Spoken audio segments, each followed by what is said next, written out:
Continuing our discussion on integration by parts, we have to evaluate the integral of y sin y dy from pi over 2 to pi. So, may limits na tayo.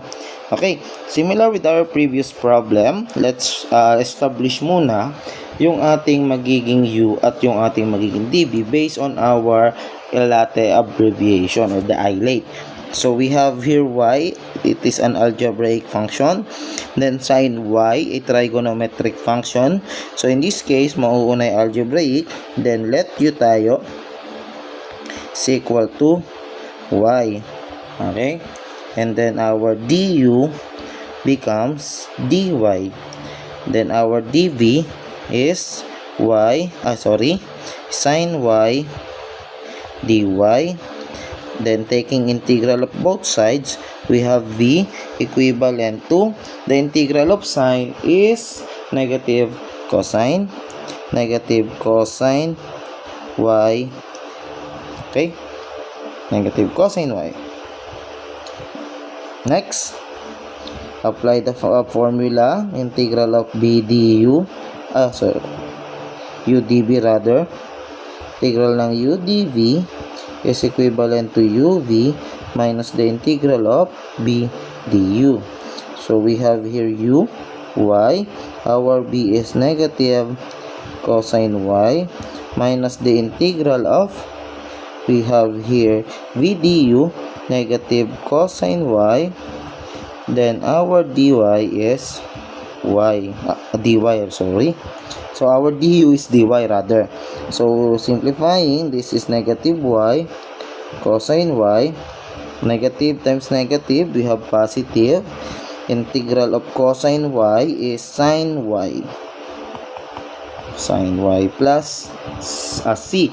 Since this is a definite integral, we don't need to add plus c, but rather a bar indicating our lower limit pi over 2 and then our upper limit na pi.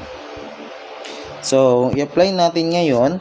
Unahin natin yung upper limit. So, we have the function of phi that is equivalent to negative pi cosine pi plus sine pi.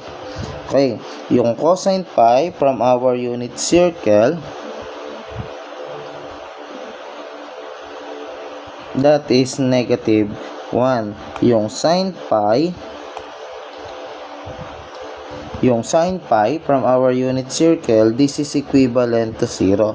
If you remember, yung ating unit circle, diba? This is 0, this is pi over 2, this is pi, this is 3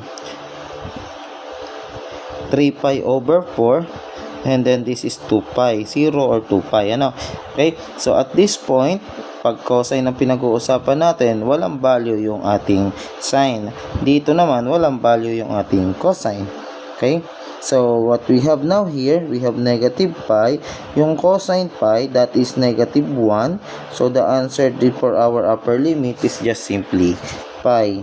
For our lower limit, the f of pi over 2, that is negative pi over 2 cosine pi over 2 plus sine pi over 2.